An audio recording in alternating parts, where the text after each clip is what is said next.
뉴스 시작합니다. 저는 동정민입니다. 오늘 세간의 시선은 모두 윤영호 전 통일교 본부장의 입으로 향했습니다. 그동안 특검 수사나 녹취록에서 국민의힘뿐 아니라 민주당 현역 장관들 실명을 거론하면서 금품을 제공했다, 줄을 대려 했다, 만났다, 각종 폭로를 이어갔는데요. 오늘 사실상 내용이 공개되는 재판에서 자세히 밝히겠다고 예고하면서 추가 실명이 언급될까 정치권이 촉각을 곤두세웠는데요. 막상 시작해보니 추가 폭로는 없었습니다. 자, 그러자 왜 안 했을까 또 관심이 모아집니다. 법원에 유준 기자 나가 있습니다. 자, 유 기자, 그러니까 윤영호 전 본부장이 실명과 관련해서는 한 명도 언급을 안 한 거예요? 네, 그렇습니다. 윤영호 전 통일교 세계본부장 앞서 예고했던 것과는 달리 금품 수수 정치인 등에 대한 추가 언급 일절하지 않았습니다. 조금 전 윤 전 본부장에 대한 검찰의 구형이 끝났는데요. 윤 전 본부장 최후 진술을 하는 동안 여러 차례 울먹이면서 개인적인 동기로 벌인 일은 아니라고 호소했습니다. 윤 전 본부장은 지난주 금요일 재판에서 민주당 지원 의혹을 처음으로 폭로했는데요. 2022년 대선 당시 현 정부 장관급 인사 4명에게 접촉했고 그중 2명은 통일교 천정궁에도 다녀갔다고 주장했습니다. 오늘 결심 공판에서 이들에 대해 자세히 공개할 것처럼 예고해서 관심을 모았지만 개인적인 호소만 하고 최후 진술을 마쳤는데요. 다만 변호인을 통해서 2022년 대선 당시 어느 특정 정당이나 정파에 집중한 게 아니었다며 국민의힘과 더불어민주당 양측 모두에게 접촉했다는 사실은 다시 한번 강조했습니다. 윤 전 본부장은 건진법사 전성배 씨를 통해 김건희 여사에게 샤넬 가방과 그라프 목걸이를 건네고 권성동 의원에게 정치자금 1억 원을 준 혐의로 재판을 받아왔는데요. 특검은 오늘 정치자금법 위반에 대해선 징역 2년, 청탁금지법 등 나머지 혐의에 대해서도 징역 2년 등 총 징역 4년을 구형했습니다. 1심 선고는 다음 달 28일 내려질 예정인데 윤 전 본부장이 자신의 말을 뒤집고 추가 폭로를 하지 않은 배경에 관심이 모아지고 있습니다. 지금까지 서울중앙지법에서 전해드렸습니다. 윤영호 전 본부장의 입에 주목하며 긴장했던 민주당. 이 추가 실명이 나오지 않자 일단은 한시름 놓는 분위기입니다. 반격에 나설 분위기도 감지가 된다는데 국회 연결해 보겠습니다. 자, 최지영 기자, 그동안 민주당은 이제 지도부 차원에서의 입장은 자제를 해왔는데 뭔가 좀 바뀔까요, 기류가?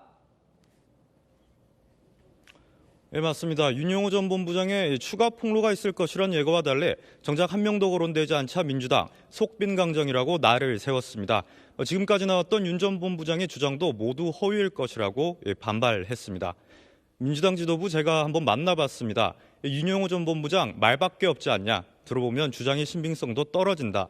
물타기인 것 같다. 평가절하하고 있었는데요. 오늘 결과에서 고스란히 드러났다고 봤습니다.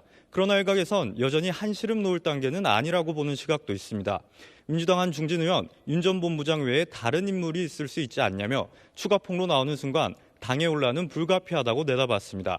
게다가 이미 윤 전 본부장 입에서 거론되는 인물들이 친문, 친명 다 나와서 긴장감을 늦추긴 이르다는 겁니다. 물밑에선 윤 전 본부장의 입이나 이 녹취록에 거론된 당 안팎 인물들에게 진위를 파악한 것으로 전해지는데요. 대체로 억울하다는 반응인 것으로 파악됩니다.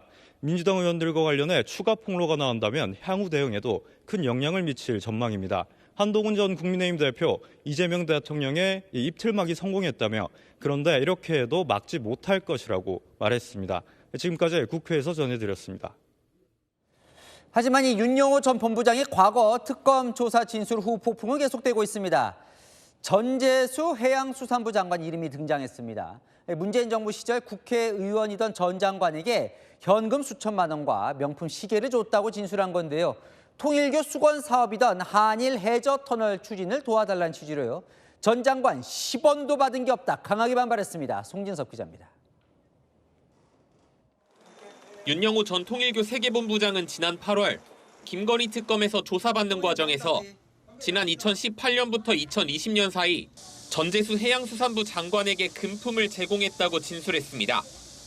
당시 민주당 국회의원이었던 전 장관이 한학자 통일교 총재를 방문했고 현금 3,4천만 원과 명품 브랜드인 카르티에와 불가리 시계 2점을 받아갔다고 진술한 겁니다. 다른 민주당 의원 1명과 당시 야당인 자유한국당 의원 1명에게도 비슷한 수준의 금품을 제공했다고 진술한 걸로 파악됐습니다. 전 장관에게 제공한 금품은 통일교의 수건 사업인 한일간 해저터널 건설 추진에 도움을 받으려는 취지였다고 진술한 걸로 전해졌습니다. 참 부모님의 의지가 한일 해저터널 사업 속에 깊게 담길 수 있도록 향후 다양한 활동을 전개해 나갈 것을 결의했습니다. 문선명 전 총재의 유훈 사업인 한일 해저터널은 한국 출발지로 가덕도가 검토돼 왔는데 전 장관의 지역구인 부산 북구 강서구갑에 속해 있습니다. 윤 전 본부장은 한학자 총재에게 올린 보고서에 전 의원이 통일교 모임에서 축사를 했다. 우리 일에 적극 협조하기로 했다는 내용도 담은 걸로 전해졌습니다. 전 장관은 관련 의혹을 모두 부인했습니다. 10원짜리 하나의 불법 금품 수수도 없었다며 행사장에서 축사를 했다는 내용도 사실 무근이라고 했습니다. 미국 출장 중인 전 장관은 내일 오전 귀국합니다. 채널A 뉴스 송진섭입니다. 국민의힘은 전재수 장관 물러나라며 맹공을 퍼부었습니다. 현직 장관으로 있으면 제대로 경찰이 수사를 할 수 있겠냐고요. 지난 대선 당시 한학자 총재와의 만남을 추진한 정황이 있다면서 이재명 대통령도 겨냥했습니다. 남영주 기자입니다. 국민의힘은 전재수 해양수산부 장관을 정조준했습니다. 통일교 금품 수수 의혹에서 떳떳하면 수사를 받으라는 겁니다. 전부 허위라고 발뺌하고 있지만 떳떳하면 수사를 받으면 될 일입니다. 공정한 수사를 위해 장관직도 내려놓으라고 압박했습니다.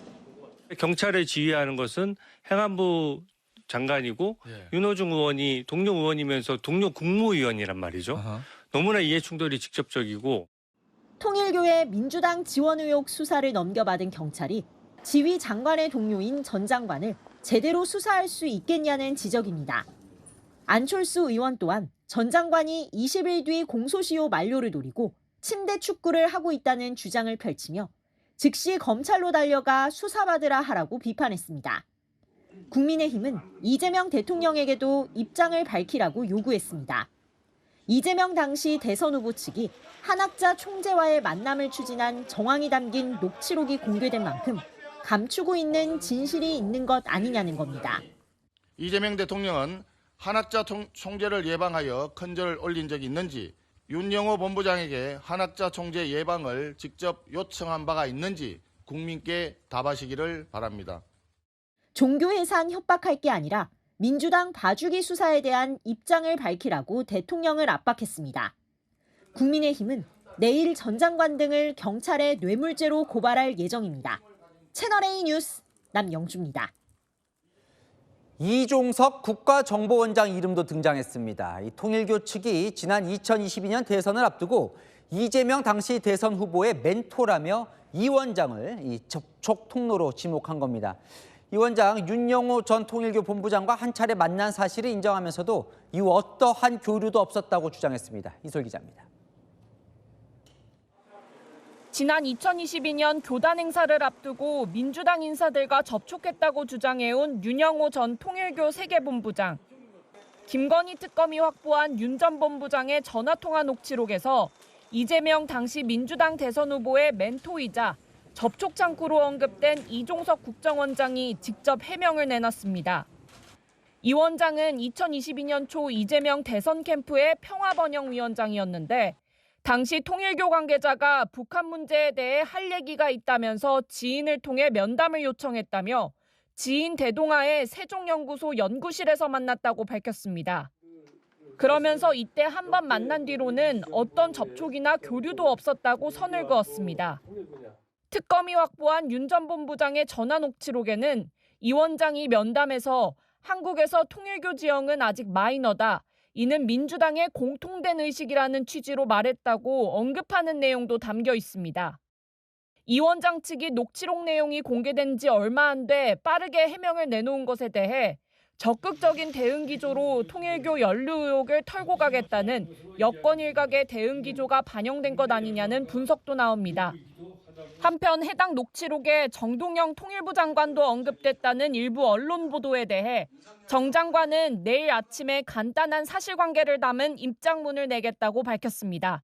채널A 뉴스 이솔입니다. 이렇게 특검 수사에서 윤영호 전 본부장이 폭로가 이어졌는데 이 특검은 왜 진술을 듣고도 수사를 멈췄을까요? 수사팀은 뇌물죄 적용이 가능하다고 보고 보고를 했지만 이 민중기 특검의 반응은 수사 대상이 되느냐는 반문이었던 걸로 전해집니다. 김지윤 기자의 단독 보도입니다. 지난 8월 김건희 특검에 출석한 윤영호 전 통일교 세계본부장. 여야 정치인들에게 금품을 제공했다는 취지로 진술하고 민주당 소속 의원 2명과 제1야당 비례대표 의원 1명이 대상이었다고 지목했습니다. 수사팀은 윤 전 본부장 진술을 기록해 수사 보고서를 만들었고 바로 담당 특검보와 민중기 특별검사에게 보고한 걸로 파악됐습니다. 당시 수사팀은 뇌물죄 적용이 가능한 사안으로 판단했던 걸로 전해집니다. 대가성이 의심되는 금품이라 수사 필요성이 있다고 판단한 겁니다. 민중기 특검은 수사팀의 보고를 받고 수사 대상이 되느냐며 수사 요건을 검토해보라고 지시한 걸로 파악됐습니다. 수사팀 내에서도 수사 대상이 된다는 의견과 외부로 이첩할 사안이란 의견이 엇갈리면서 관련 의혹에 대한 특검 수사는 시작되지 못했습니다. 윤 전 본부장 진술 이후 약 3개월 동안 수사 착수도 타 수사기관으로의 사건 이첩도 이루어지지 않았습니다. 특검은 특검 파견 검사 상당수가 검찰로 복귀한 지난달 초쯤 사건 번호라도 부여해놔야 한다는 검사들 의견을 반영해 서류상 입건 절차를 마친 걸로 전해졌습니다. 채널A 뉴스 김지윤입니다. 아는 기자 법조팀 김지윤 기자 나와 있습니다. 윤영호 전 본부장 오늘 마치 금품 제공 명단을 밝힐 것처럼 하더니 안 했습니다. 왜 안 했을까요? 네, 앞선 지난주 윤영호 전 본부장이요. 실명을 언급해야 할지 고민된다 이렇게 수차례 언급하다가 최후 변론에서 입장을 얘기한 게 좋겠다고 했었죠.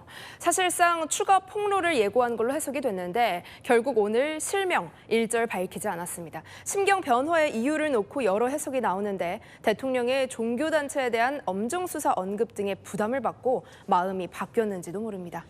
일단 왜 바뀌었는지 지금 자기 입으로 얘기를 안 하고 있으니까 이렇게 되면 이제 1심 선고만 남았잖아요. 그러면 더 이상 윤영호 전 본부장의 이 실명 이거는 없다고 봐야 됩니까?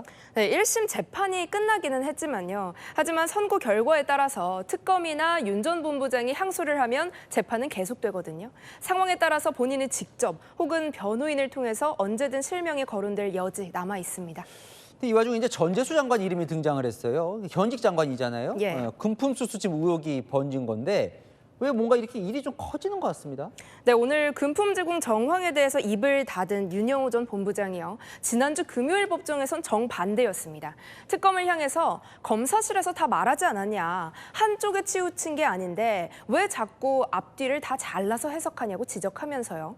문재인 정부 시절에는 국민의힘보다 민주당과 더 가까웠다. 양쪽에 다 접근했다. 이렇게 밝힌 겁니다. 오늘 윤 전 본부장은 말을 안 꺼냈지만 변호인이 이런 점을 대신 강조했습니다. 그러니까 민주당 쪽에 했다는 건 오늘도 이제 얘기를 한 거예요, 변호인이. 자, 윤영호 전 본부장은 왜 그렇다면 폭로를 예고했을까요? 네, 오늘 결심 공판을 앞두고 특검을 공격하는 전략을 폈던 걸로 보입니다. 오늘 재판에서 윤 전 본부장 측은 공소 취소를 요구했는데요. 윤 전 본부장이 한학자 총재 도박 관련 자료를 없앴다는 혐의가 있는데 특검 수사 대상이 아니란 겁니다. 김건희 특검 민주당 후원 수사를 안 한 건 김건희 여사와 관련성이 없기 때문이라고 했죠. 윤 전 본부장 측은 민주당 수사 안 했지 않느냐. 그럼 내 혐의 일부도 수사 대상이 아니기 때문에 기소 자체가 무효다 이런 주장을 했던 겁니다. 그런 좀 고민도 있군요. 자, 그러면 전재수 장관 좀 얘기를 해보면 전재수 장관 줬다는 거잖아요, 윤영호 전 본부장은. 안 받았다는 거예요, 전 장관은. 누구 말을 믿어야 되는 거예요? 네, 일단 물증은 없고요. 윤영호 전 본부장 진술만이 있는 상황입니다. 진술을 내놓은 이후 4개월 가까이 수사를 시작하지도 않았거든요. 진술 내용 자체는 상당히 구체적입니다. 전재수 장관에게 현금 3천에서 4천만 원, 고가 시계 2개를 선물했다는 건데요. 미국 출장 중인 전 장관은 어떤 금품도 받은 사실 없다고 밝히고 지금 귀국행 비행기를 탄 상태입니다. 시점이 약 7년 전인데 기록이 남지 않은 현찰과 시계 현물을 제공했다는 건 확인이 쉽지 않거든요. 아직은 허위 진술일 가능성, 그리고 반대로 전 장관의 답변이 거짓일 가능성 모두 남아 있습니다. 자, 그렇다면 윤 전 본부장은 왜 그럼 만약에 현금이나 시계를 줬느냐 이런 얘기를 하는 거예요? 한일 해저 터널 로비 대가였다고요? 자, 전 장관이 그럼 왜 그걸 하는데 로비 대상이 되는 겁니까? 네, 부산과 일본 열도를 잇는 한일 해저 터널은요, 통일교의 수건 사업이었습니다. 윤 전 본부장이 특정한 금품 전달 시기는 2018년에서 2019년입니다. 그때 전 장관은요, 부산을 지역구로 둔 민주당 소속 의원이었습니다. 계속 이제 이 논란이에요. 그럼 특검은 이런 진술들을 다 듣고도 왜 수사를 안 한 거냐? 지금 이제 앞서 보도를 보니까 김건희 특검 검사들은 뇌물 혐의도 검토를 했다는데 안 한 거예요. 그럼 앞으로 이거 어떻게 되는 거예요? 네, 특검에서는 수사를 시작하지 않았습니다. 하지만 파견 검사들이 복귀하면서 사건 번호를 부여해 입건을 해놨거든요. 경찰로 사건이 넘어갔는데 일단 윤영호 전 본부장 진술부터 다시 확인을 할 걸로 예상이 되고요. 7년여가 지난 시점에서 시계 현물을 확보하기는 쉽지 않기 때문에 결국 현금 출처에 실체가 있느냐 이걸 확인하는 게 관건이 될 전망입니다. 잘 됐습니다. 아는 기자 김지윤 기자였습니다. 자, 민주당 인사 실명들이 이렇게 터져 나오는 상황. 이재명 대통령이 오늘 또 지시를 했습니다. 여야 관계없이 엄정 수사하라고요. 종교 해산 발언이 통일교 입막음 경고용이라는 야당 공세가 이어지자 정면 돌파 의지를 밝힌 걸로 보입니다. 홍진 기자입니다. 이재명 대통령이 특정 종교단체와 정치인의 불법 연루 의혹에 대해 여야 지휘구와 관계없이 엄정하게 수사하라고 지시했습니다. 야권에서 여권으로 번지는 통일교 금품 수수 의혹을 지목한 것으로 해석됩니다. 대통령실 관계자는 여권 인사들 이름이 나오면서 대통령이 무엇인가 숨기려고 이야기한다는 오해가 있어서 명확히 선을 그은 것이라고 설명했습니다. 최근 이 대통령이 종교 해산을 언급하자 야권에서는 통일교 측에 입을 틀어막으려는 의도라고 공세해왔는데 자신 있다는 겁니다. 이게 일본에서는 종교재단 해산 명령을 했다고 하는 것 같더라고요. 그것도 한번 검토해 보시고 지탄받을 행위를 하면 해산시켜야지. 여권 관계자도 대통령 측근이나 조직적으로 번질 게 없다는 걸 알기에 강경하게 언급한 것이라고 했습니다. 김건희 특검에서 사건 서류를 이첩받은 경찰청 국가수사본부는 특별수사팀을 편성해 수사에 착수했다고 밝혔습니다. 채널A 뉴스 홍진입니다. 오늘 법사위에는 문화체육관광부 장관이 나왔는데요. 어제 대통령이 문화부 장관에게 종교 해산 검토를 지시를 했죠. 야당이 물었습니다. 진짜 해산 되냐고요. 정현주 기자입니다. 국민의힘은 종교 담당 부처인 최희영 문화체육관광부 장관을 향해 이재명 대통령의 종교 해산 발언을 정조준했습니다. 지금 종교계가 발칵 뒤집어진 거 알고 계세요? 가능한 겁니까? 우리나라는 종교와 정치는 엄격하게 분리가 돼 있습니다. 그런데 그 대통령의 구체적인 지시로 뭐를 근거로 했는지 모르겠지만 이렇게 해산을 검토하라 이런 구체적인 말씀을 대통령 입에서 한다는 게 진짜 정부가 해산할 권한이 있냐고 따져 물었습니다. 공익 침해가 인정이 된다면 해산할 거예요? 공익 침해가 인정되고 법에 위반을 했다면 해산하도록 법에 그렇게 규정이 돼 있기 때문에 통일교 의혹의 핵심은 국민의힘이라는 범여권의 역공도 이어졌습니다. 나경원 의원님 통일교 공익하고 무슨 통하셨는지 종교와 정치가 분리된 나라에서 이권에 개입하려 했는데 그걸 당연히 수사를 하고 단죄를 해야지 자기들이 용가리 통폐라고 생각하면 안 됩니다. 최희영 장관은 여야의 잇따른 종교 해산 질문에 법에 의해 면밀하게 검토한 후에 엄정하게 집행하겠다고 밝혔습니다. 채널A 뉴스 정현주입니다. 아는 기자 이남희 정치부 선임 기자 나왔습니다. 이재명 대통령이 연일 이 관련 언급을 하고 있어요. 야당은 이렇게 얘기를 합니다. 통일교 입막음하려고 저러는 거다. 근데 어쨌건 오늘 윤영호 전 본부장이 언급을 안 했습니다. 연관이 있는 겁니까? 일단 이재명 대통령이 위법한 종교단체 해산 또 엄정수사 언급한 게 오늘이 3번째입니다.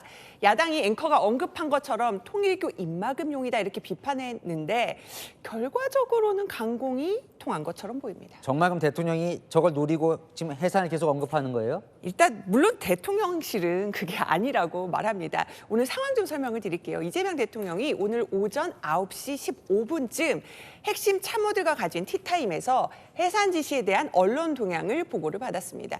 야당이 통일교 입막음이라고 한 그런 기사들이 포함이 됐는데 이 대통령이 이런 반응 보였다고 해요. 이건 정치적 문제가 아니다라는 취지의 반응이요. 그러면서 자신의 지시를 언론에 별도로 알리라 이렇게 당부를 했다는데요. 그래서 회의가 끝나고 오전 11시 28분쯤 취재진에게 문자가 전달이 됐습니다. 여야 지휘구와 관계없이 엄정하게 수사하라는 내용이었습니다. 짧게 딱 한 문장 나왔던데 지금 진짜 생각은 뭘로 보여요? 대통령 취재를 보면? 해봤더니 이제 해산 지시가 통일교 입막음용이라는 야당 비판을 불식하고 오해를 차단하겠다는 겁니다. 대통령실 관계자 이렇게 말하더라고요. 국민의힘 잘못을 여당으로 물타기 하려는 시도 잘라내는 차원이라고요. 물타기라고 표현은 했지만 사실 이름들이 막 나오고 있어요. 그죠? 지금 현직 장관 이름도 나오고 친명 뭐 전직 의원 얘기도 나오고 그러다 보니까 이게 지금 일이 커지는 건데 그건 어떻게 봐요? 맞습니다. 특검 조사 과정에서 통일교 측이 접근한 여권 인사로 현직 장관 전재수 해수부 장관과 이종석 국정원장 이름까지 거론이 됐잖아요. 대통령 측근인 정진상 전 실장의 이름도 등장을 했습니다. 하지만 세 사람 모두 문제된 일 없었다는 입장이잖아요. 전 장관은 현금 시계 건넸다는 윤영호 전 본부장 주장 10원 하나 받은 적이 없다고 했죠. 이 원장도 한 차례 만난 후에 교류가 없었다고 했고요. 친명계에서는 이렇게 보고 있습니다. 통일교에서 접촉을 했더라도 그 이상의 것은 없어 보인다고요. 그러니까 조직적으로 번진 게 없기 때문에 대통령이 더 자신감을 갖고 강하게 말할 수 있다는 겁니다. 조직적으로라면 어쨌건 뭔가 딱 된 건 없다. 뭐 조금 일부 뭐 있을 수는 있어도 이런 뜻으로 보이는데 결국 핵심은 정진상 전 실장의 이름이 등장하면서 더 관심이 가는 것 같거든요. 이건 어떻게 봐야 됩니까? 맞습니다. 대통령 지시가 공지되고요. 한 4분 뒤쯤에요. 정진상 전 실장 입장도 나왔습니다. 통일교 측과 어떠한 접촉도 없었다고요.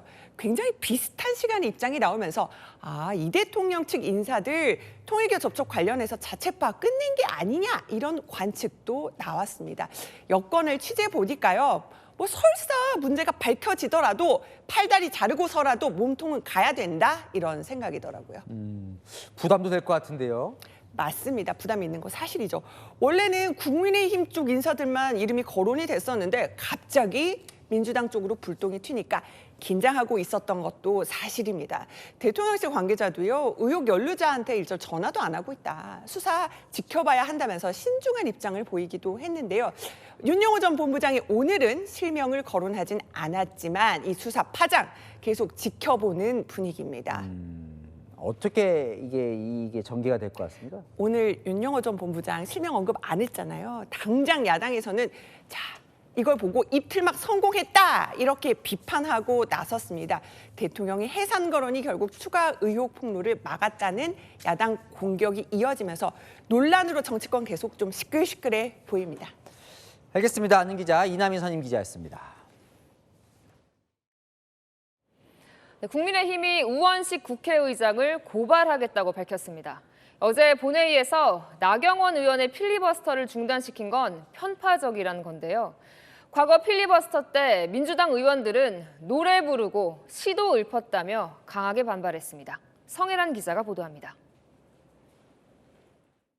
무제한 토론을 자의적으로 독단적으로 중단시킨 우원식 국회의장의 국회법 위반에 대해서 법적 조치를 취하겠습니다. 국민의힘이 국회의장 고발이란 초강수를 예고한 이유, 바로 어제 이 장면 때문입니다. 의제의 발언을 하지 말으셔야 합니다. 네, 의제 내 발언으로 하세요. 계속하여 의제와 관련 없는 발언을 하고 계십니다. 이제 사회적 얘기도 안 듣습니까? 이 의제와 관련 없는 토론이 아닙니다. 편파 진행이었다면서 과거 민주당 의원들의 사례를 그 예로 들었습니다. 이하경 의원은 필리버스터 도중에 시를 낭송했고 오늘 시작을 제가 좋아하는 시 두 편으로 시작하겠습니다. 강기정 현 광주시장 임을 위한 행진곡 노래를 했습니다. 깨어나서 외치는 뜨거운 함성.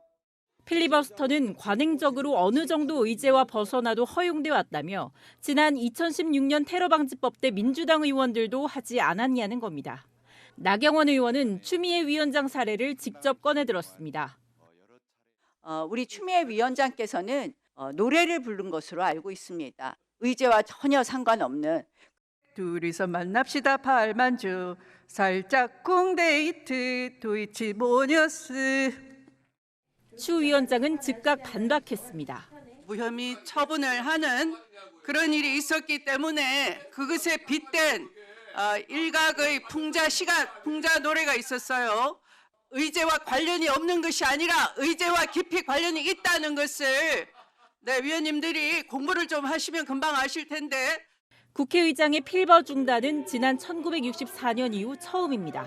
민주당은 국민의힘이 가짜 필리버스터로 본회의장을 무법천지로 만들었다며 이래서 필버 제한법이 필요하다고 공세했습니다. 채널A 뉴스 성혜란입니다.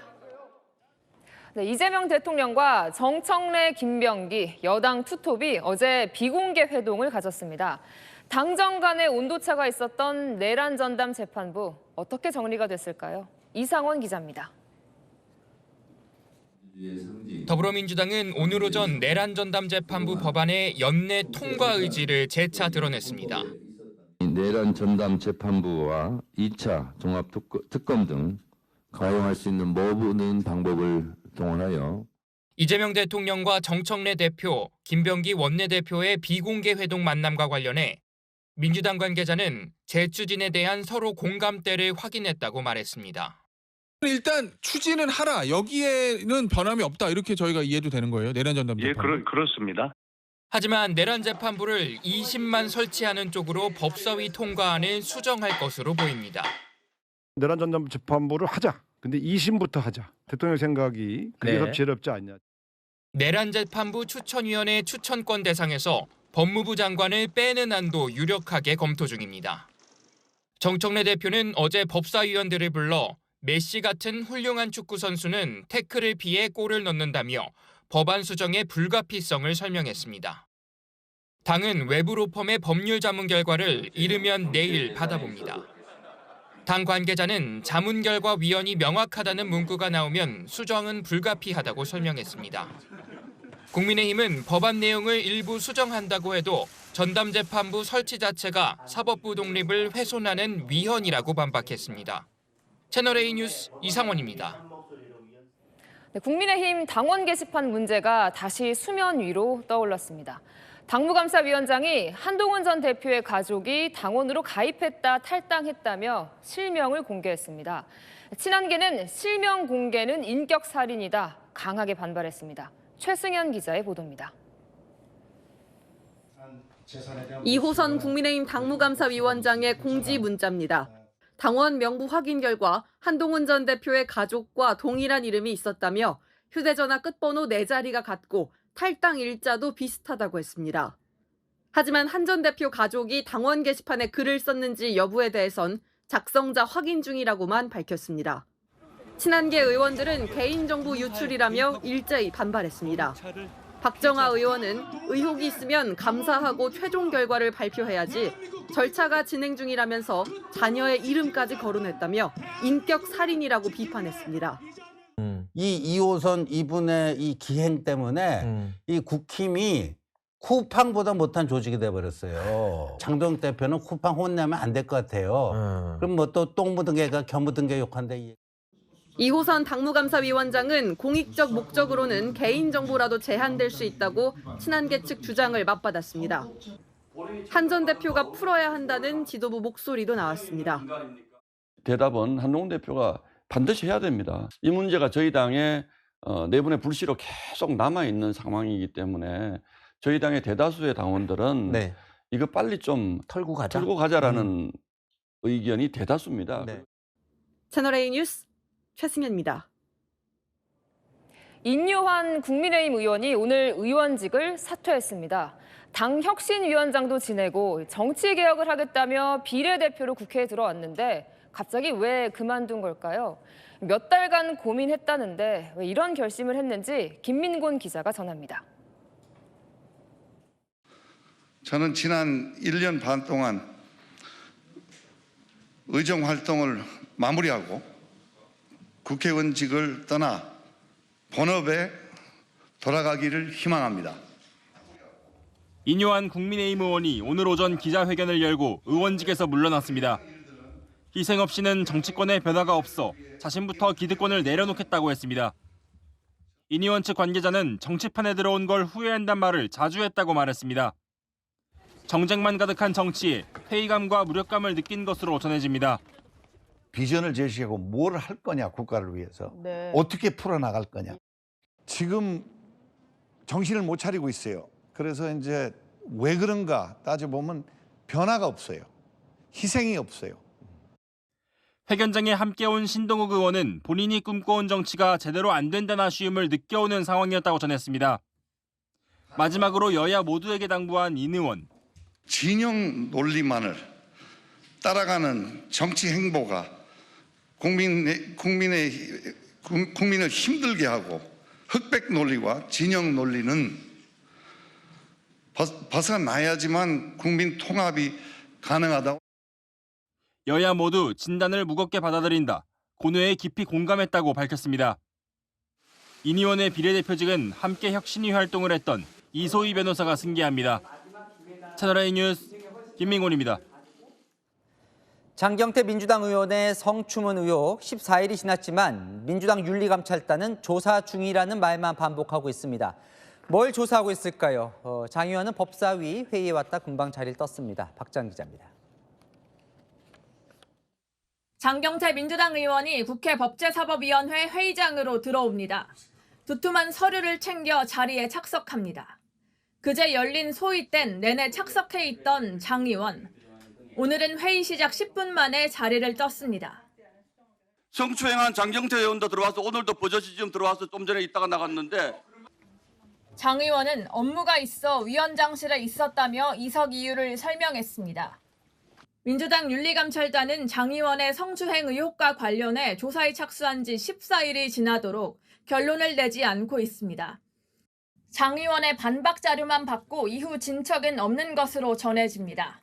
성추행 피해를 호소하는 여성 비서관의 진술을 들으려는 시도도 없었던 것으로 파악됐습니다. 민주당 의원들 역시 계속 말을 아끼고 있습니다. 국민의힘은 장 의원뿐 아니라 매듭을 짓지 않고 있는 민주당도 비판했습니다. 피소된 지 보름이 지났지만 이 사건을 대하는 장경태 의원과 더불어민주당의 이중적인 태도에 국민은 분노를 넘어 경악하고 있습니다. 당 관계자는 가해자로 지목된 의원이 소속된 당에서 관련자 조사에 나서면 그게 또 문제가 될 수 있다며 경찰 조사 결과가 나온 뒤에야 결론을 내릴 수 있을 것이라고 말했습니다. 채널A 뉴스 박지안입니다. 장경태 의원을 성추행 혐의로 고소한 여성은 2차 가해를 호소하고 있습니다. 유튜버들과 댓글러들이 자신을 공작범, 꼬리쳤다 이런 표현으로 공격해 직장 생활이 어려울 정도라며 이들을 고소했습니다. 김지우 기자입니다. 장경태 의원을 고소한 여성이 근무하고 있는 직장을 자막과 화면으로 구체적으로 지목한 유튜브 채널입니다. 이 채널에선 고소인이 성추행을 꾸민 것처럼 공작범이라고 부르기도 합니다. 온라인 댓글에서도 고소 여성을 향한 공격은 쉽게 발견됩니다. 고소인이 성추행 상황을 기획했다거나 꼬리친 거 아니냐, 여성이 추행했다는 내용까지 있습니다. 결국 고소인이 법적 대응에 나섰습니다. 2차 가해라며 유튜브 채널 운영자 12명과 댓글 작성자 20명을 성폭력처벌법 위반과 명예훼손 등의 혐의로 고소한 겁니다. 고소인 측은 신원이 노출돼 직장 생활이 어려울 정도라며 모욕과 허위사실 유포로 피해를 보고 있다고 호소했습니다. 이번 고소 대상에는 고소인 측이 2차 가해라고 지목했던 장경태, 서영교 의원의 발언은 포함되지 않았습니다. 오히려 확연히 드러난 것은 고소인이 제 어깨에 손을 올리고 있는 장면입니다. 고소인 측은 두 의원을 이미 주진우 국민의힘 의원 등이 고발해 이번 고소에선 제외했다고 밝혔습니다. 채널A 뉴스 김지우입니다. 이문영 서울 동부지검장과 백혜룡 경정이 또 충돌했습니다. 어제 세관 마약 수사 외압 의혹 수사 결과 발표 이후에 상대를 더 원색적으로 비난하고 있는데요. 자, 같은 영상을 두고 정반대 해석을 내놓고 있습니다. 최다희 기자입니다. 경찰 수사팀이 마약 밀수범을 데리고 진행한 인천공항 현장 조사 영상. 밀수범이 말레이시아어로 공범에게 허위 진술을 요구하는 모습이 담겼습니다.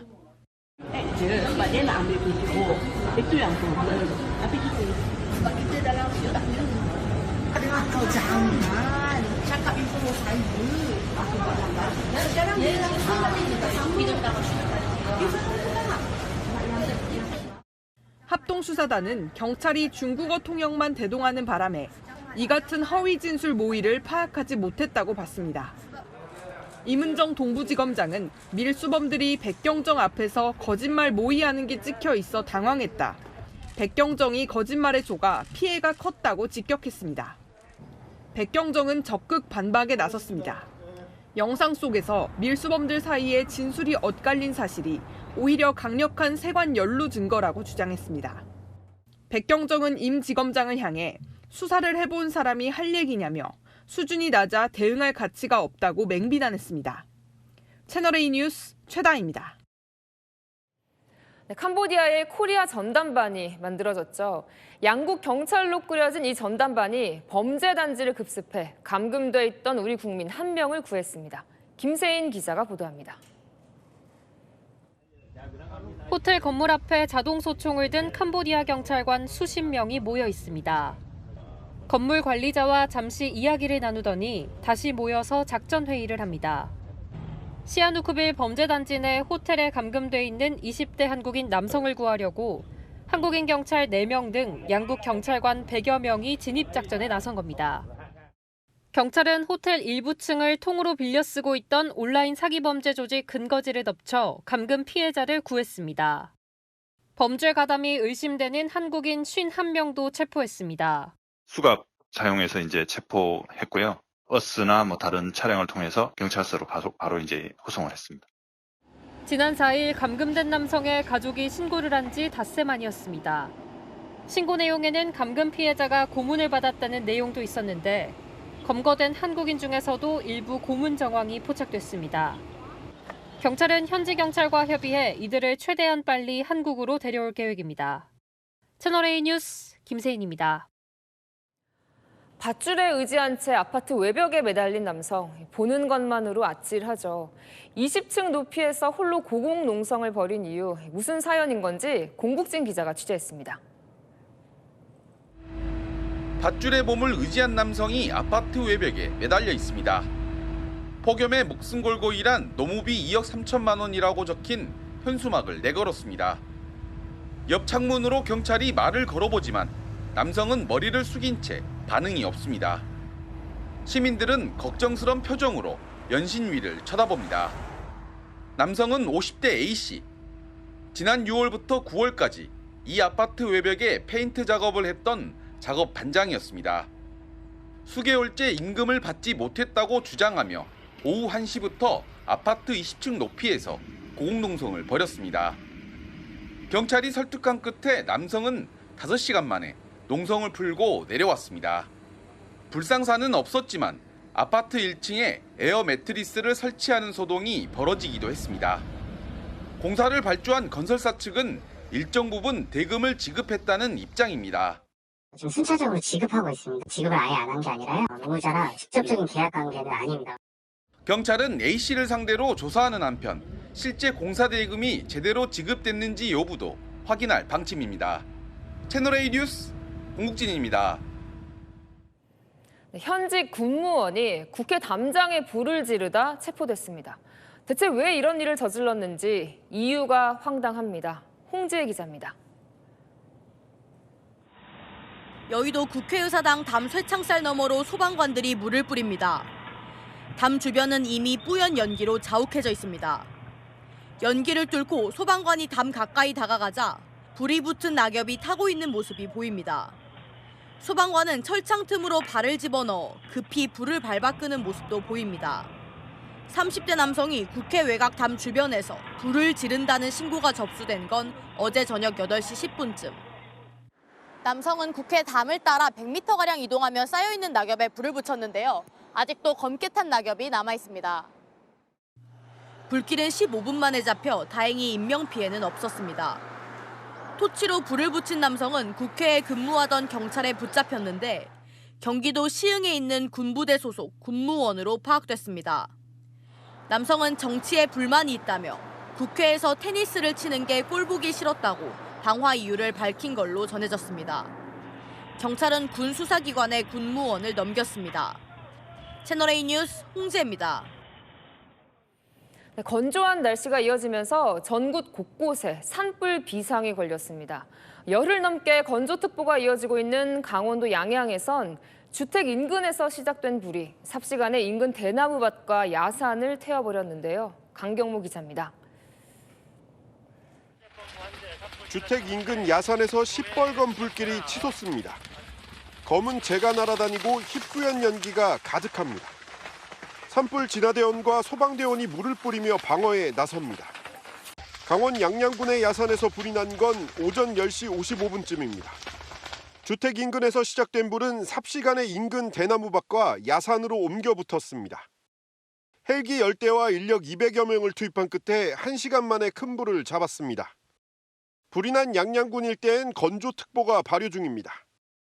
건조경보 뭐 이런 게 다 이제 내려져 있고 이제 바람도 불고 초동 대처로 이제 빨리 진화해야 되기 때문에 그렇게 열대가 투입이 됐습니다. 오후 2시 20분엔 충남 보령시 야산에서도 불이 나 20분 만에 꺼졌습니다. 지난 8일엔 충북 충주시를 비롯해 전국에서 4건의 산불이 발생하기도 했습니다. 올해 들어 발생한 산불은 447건, 지난해보다 60%가 증가했습니다.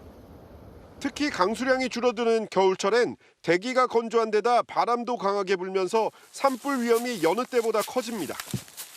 동해안 일대에는 10일 넘게 건조특보가 이어지는 만큼 작은 불씨도 각별한 주의가 필요합니다.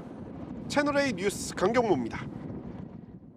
네, 불법 의료 시술 의혹을 받고 있는 방송인 박나래 씨. 이른바 주사 이모에 이어 링거 이모도 있었다는 추가 폭로가 나왔습니다. 방송 촬영차 간 지방 호텔방으로 링거 이모를 불러 수액을 맞았다는 주장인데요. 강보인 기자가 단독 보도합니다. 지난해 말 예능 프로그램에 출연한 박나래 씨. 동료 연예인이 힘들다며 내일 링거 예약을 같이 해달라고 하자 박 씨가 알겠다고 합니다. 박 씨를 횡령과 상해 등 혐의로 고소한 전 매니저 측은 김해 호텔에서 처음 보는 사람에게 박 씨가 링거를 맞은 적이 있다고 주장했습니다. 2023년 7월 방송 촬영 후 묵은 호텔에 이른바 링거 이모라는 사람이 찾아와서 수액을 놔줬다는 겁니다. 의사 가운을 입지도 않았고 일상복 차림이었다고 했는데 기존에 수액 등을 놔준 걸로 지목된 주사 이모와는 다른 사람이라고 했습니다. 호텔에서 수액을 놔준 링거 이모와 출장 비용을 협의하는 메신저 대화 기록도 공개했습니다. 2달 전에도 박 씨 팔에서 수액 맞은 흔적을 봤다는 동료 연예인의 진술이 나오기도 했습니다. 나래가 요즘에 굉장히 피로하고 이쪽 팔에 링거 자국이 있더라고요. 채널A는 이른바 링거 이모가 의료인인지와 수액을 맞은 경위를 박 씨 측에 물었지만 답변을 받지 못했습니다. 채널A 뉴스 강보인입니다.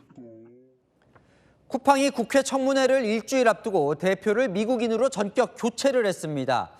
왜일까요? 과거 보면 국회 나와서 영어로 답하면서 동문서답하는 글로벌 기업 CEO들 꽤 많았거든요. 이번엔 어떨지 한번 보죠. 유천 기자입니다. 박대준 쿠팡 대표가 개인정보 유출 사태에 대한 책임을 통감한다며 사임했습니다. 미국 쿠팡 INC의 해롤드 로저스 최고관리 책임자 겸 법무총괄이 임시 대표를 맡습니다. 쿠팡을 향한 정부 전방위 압박이 거세지자 미국 모회사가 직접 전면에 나서는 모양새입니다. 국회 과방위는 오늘 17일 예정된 청문회에 로저스 대표를 증인으로 채택했고 쿠팡은 그가 출석한다고 밝혔습니다. 앞서 국회는 한국인 대표를 상대로 매섭게 몰아세웠습니다. 박대준 사장할게. 그럼 나가서 총알배지 좀 하고 샌드백 좀 하고 오라. 이 얘기입니까? 아니요, 그렇지 않습니다. 한국이 그렇게 우스워요? 하지만 미국 기업의 미국인 대표를 상대로 제대로 질의가 이뤄질지 우려된다는 관측이 나옵니다. 실제 과거 다른 글로벌 기업 CEO들도 국회 출석 당시 통역을 대동해 영어를 쓰고 동문서답하는 방식으로 공격을 피해갔습니다. Honorable Congressman, I 잠시만요. appreciate. 위원장님, 작년에 한국말로 다 답변하셨거든요. 이게 뭐 하는 겁니까? 지난 쿠팡 현안 질의에서도 영어로는 6초면 끝날 답변이 통역을 거치며 14초로 늘어났습니다. I will need to check the policy, but the internal authentication key was less than 2 years old.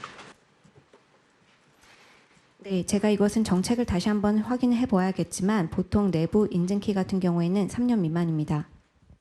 로저스 대표의 출석으로 김범석 의장의 청문회 출석 가능성은 낮아졌다는 분석이 나옵니다. 채널A 뉴스 유찬입니다. 이렇게 쿠팡 대표가 미국인으로 바뀌었지만 정부 의지는 단호해 보입니다. 대통령, 총리, 비서실장, 공정위, 금감원 엄정 조치를 하겠다며 모두 나섰습니다. 배정현 기자입니다.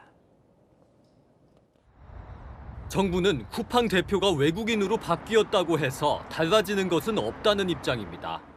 정부 관계자는 CEO가 외국인이든 상관없이 원리 원칙대로 조사할 것이라며 법 위반 사안에 대해선 엄정 조치하겠다고 밝혔습니다. 김민석 국무총리도 이용자의 정보 보호는 플랫폼 기업의 가장 기본적인 책무라며 쿠팡을 질타했습니다. 쿠팡 문제는 심각한 수준을 넘었습니다. 이것은 그야말로 윤리적인 기본의 문제입니다. 정부는 현재 쿠팡을 상대로 전방위적 조사를 진행 중입니다. 개인정보보호위원회는 쿠팡의 손해배상 면책 약관과 회원 탈퇴 절차를 개선하라고 요구했습니다. 공정거래위원회와 금융감독원도 쿠팡 약관과 쿠팡페이 결제 정보 유출건과 관련해 현장 조사를 진행 중입니다. 시민단체와 노조 역시 압박 수위를 높이고 있습니다. 시민단체들은 시민 620명과 함께 집단 분쟁 조정 절차에 돌입했습니다. 주식회사 쿠팡이 와우 회원에게는 1인당 50만 원, 그리고 일반 회원과 탈퇴 회원에게는 1인당 30만 원을 지급할 것. 쿠팡 노동조합은 오늘 대표 면담과 김범석 의장 사과를 요구하며 본사 진입을 시도하다 경찰에 연행됐습니다. 채널A 뉴스 배정현입니다. 이 쿠팡 사태 이후 이른바 탈팡, 그러니까 쿠팡을 탈퇴한 소비자 188만 명에 달합니다. 대체 플랫폼이 없어서 쿠팡 점유율이 별로 줄지 않을 거란 외국 분석도 있었는데요. 실제로 탈팡한 소비자들 생활 불편이 클까요? 오히려 좋아졌다는 반응도 많습니다. 우영기 기자입니다. 30대 정우재 씨는 최근 쿠팡 개인정보 유출 사태로 5년간 써왔던 쿠팡을 탈퇴했습니다. 반성이나 이런 태도도 없다 보니까 좀 더 약간 괘씸하다고 해야 될까요? 더 이상 이용하는 것은 조금 어렵겠다라는. 정 씨처럼 쿠팡을 탈퇴하거나 이용하지 않는 탈팡 움직임이 커지고 있습니다. 유출 사태 이후 지난 1일부터 7일까지 쿠팡 1일 활성 이용자 숫자가 188만 명 줄어든 겁니다.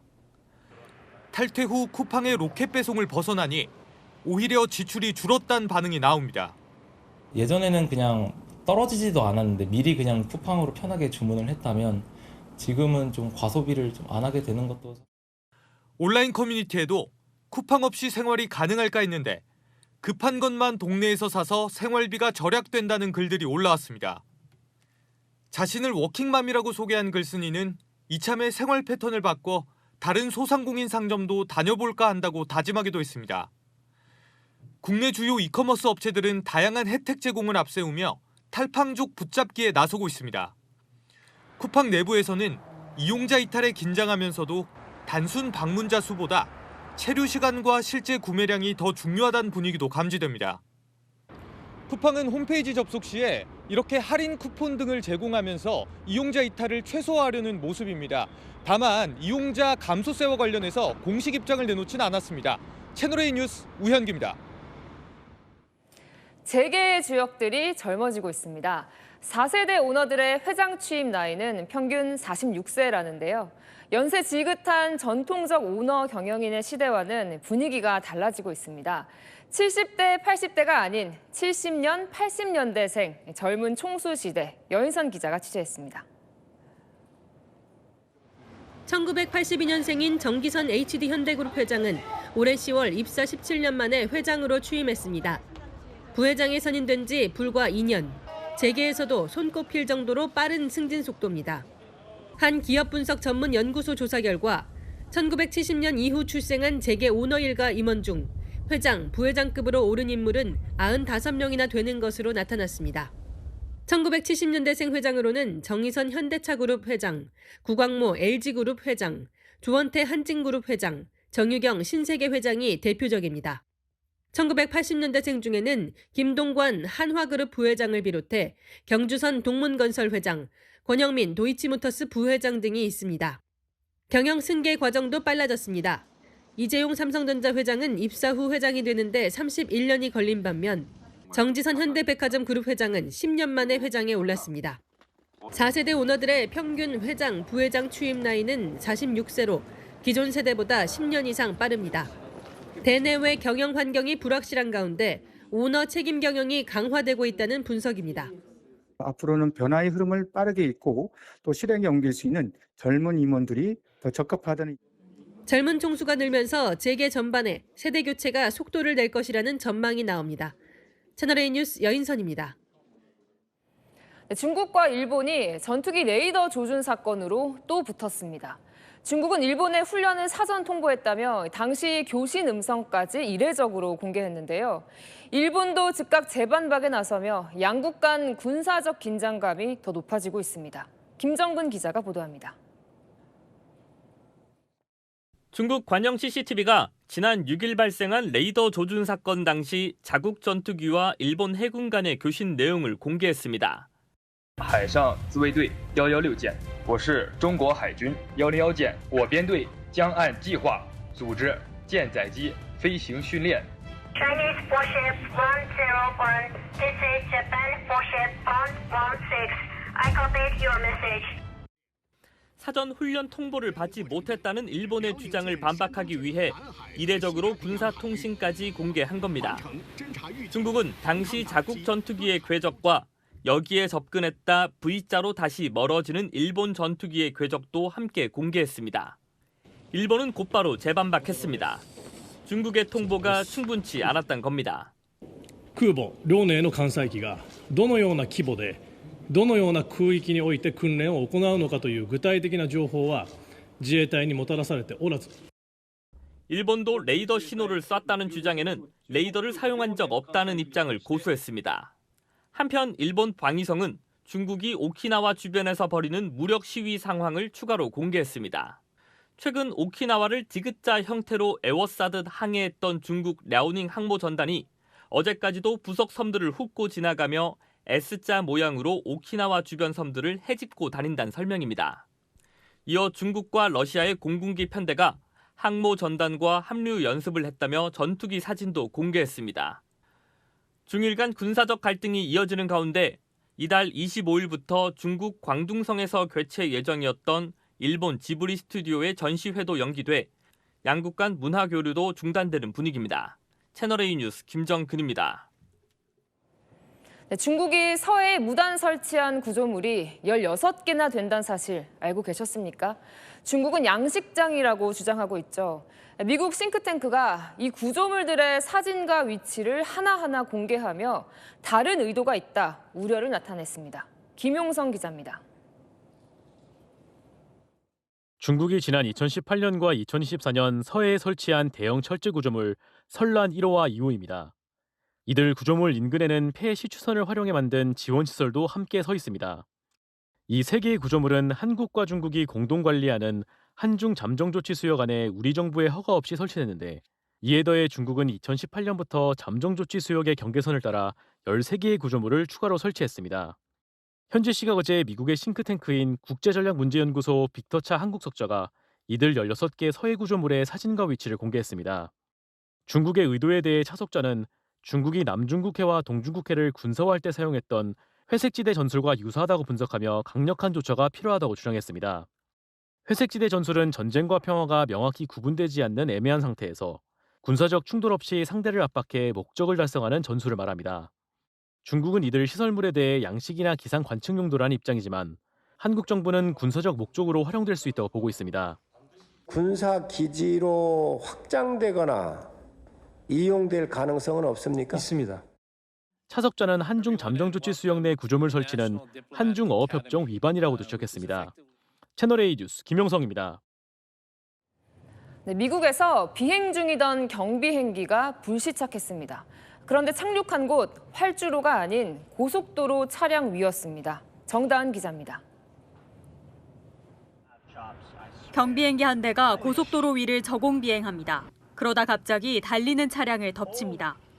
뒤따르던 차량 운전자는 눈앞에서 벌어진 사고에 놀라 급히 방향을 바꿉니다. 미국 플로리다주에서 현지 시각 그제 발생한 사고로 운전자 한 명이 부상당한 것으로 알려졌습니다. 현지 당국은 경비행기 엔진 문제가 있었던 것으로 보고 있습니다. 중국 스촨성의 바위산 위에 올라선 사람들이 경치를 즐깁니다. 아슬아슬하게 절벽 쪽으로 다가가는 한 남성. 사진을 찍으려다 순간 균형을 잃고 그대로 절벽 밑으로 떨어집니다. 주변에 있던 사람들도 놀라 비명을 지릅니다. 해당 남성은 약 15m 추락했는데 다행히 목숨은 건진 것으로 전해졌습니다. 연기가 피어오르는 건물 옥상 위에 사람들이 모여 있습니다. 건물 내부에서 화재가 발생하자 사람들이 옥상으로 대피한 겁니다. 사다리를 이어 걸어 한 사람씩 탈출을 시도하기도 합니다. 현지 시각 어제 인도네시아 수도 자카르타 도심에 있는 7층짜리 건물에서 화재가 발생했습니다. 이 사고로 임산부를 포함한 최소 22명이 숨진 것으로 알려졌습니다. 현지 당국은 해당 건물 1층 드론 업체에서 배터리를 충전하던 중 불꽃이 발생했다는 목격자 증언을 토대로 화재 원인을 조사 중입니다. 채널A 뉴스 정다은입니다. 내일 전국에 약하게 비가 내리고요. 영동 지역에는 10cm가 넘는 많은 눈이 올 수 있습니다. 비는 내일 새벽 시작돼 오전까지 내리겠고요. 동해안은 모레까지 이어집니다. 비의 양은 5에서 10mm로 많지는 않지만 영동 지역에는 최대 10cm 이상의 눈이 예보됐고요. 내일 밤사이 강하게 오겠습니다.